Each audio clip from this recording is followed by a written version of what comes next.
In tonight's Don't Trash Our Treasure, grim statistics were released this week from the Florida Fish and Wildlife Conservation Commission. Our manatees are dying in record numbers. In fact, we've already shattered the record for the most manatees lost in a single year. And scientists fear the future looks bleak for these beloved marine mammals if we don't urgently act to save them. Heartbreak in the Sunshine State. Our manatees are dying.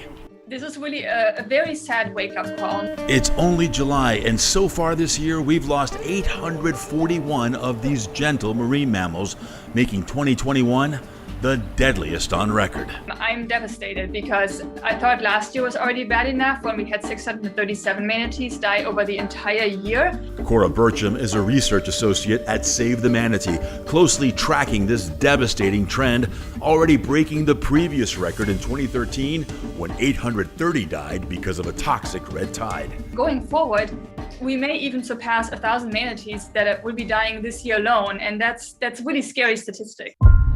According to FWC, so far 18 manatee deaths have been recorded in Monroe County, 21 in Miami-Dade, 54 in Broward, and a staggering 316 deaths have been recorded in Brevard County in the Indian River Lagoon and surrounding areas. In Brevard County alone, they have lost 47,000 acres of seagrass, and that's about 90% of the seagrass that's been lost there. Seagrass is the #1 food source for manatees, and with large swaths disappearing across the state at an alarming rate, our manatees are literally starving to death. But we've seen manatees in very, very emaciated body condition. So we're finding that they're eating more algae now instead of seagrass? Yeah, and we've seen a dietary shift more or less going from seagrass to algae. AARIN Allen is part of the research team at FIU's Institute of Environment documenting the manatee mortality. And with more than 21 square miles of seagrass lost in Biscayne Bay over the past decade alone, Allen says a hungry manatee will eat the algae that's now beginning to take over. Algae may not have the nutrient content that the seagrass may have, and that can absolutely have a detrimental impact on the animal's health.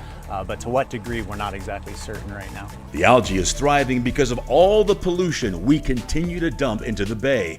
Sewage and septic leaks, stormwater and fertilizer runoff, deadly nutrients that kill the seagrass and feed the algae. Look at all the styrofoam we forgot to eat. Then there's all the junk we also throw into the water, much of it toxic plastic that often gets mixed in with their food. Munch away, friend. No, not the bottle cap. And if they're not being poisoned or starved, they're being run over with our boats and watercrafts. So far this year, we've lost 63 manatees to watercraft collisions. In a typical year, this accounts for 20 to 25% of all manatee deaths. And these deaths associated with boating or unsafe boating practices and going too fast and not respecting the wake zone are preventable deaths. IRELA, Miami-Dade's Chief Bay Officer, is doing what she can to protect them, launching the Save the Manatee initiative to crack down on reckless boaters and jet skiers. Now they're explaining to them that this is a manatee zone and they'll get a citation. According to the state's last count, roughly 6,300 manatees live in Florida. But with more than 840 already gone this year, these defenseless, gentle creatures are disappearing right before our eyes. So we really need to make sure we take a proactive step right now, do what we can to not make this any worse, and to really make sure that we do have manatees around for future generations to come. In 2017, the U.S. Fish and Wildlife Service took manatees off the endangered species list because their numbers seem to be increasing. But so are the threats these docile animals are facing. And now scientists and environmentalists want the government to relist them from threatened to endangered and once again offer them greater protection. For more on what you can do right now to save our manatees, click on the Don't Trash Our Treasure tab on local10.com.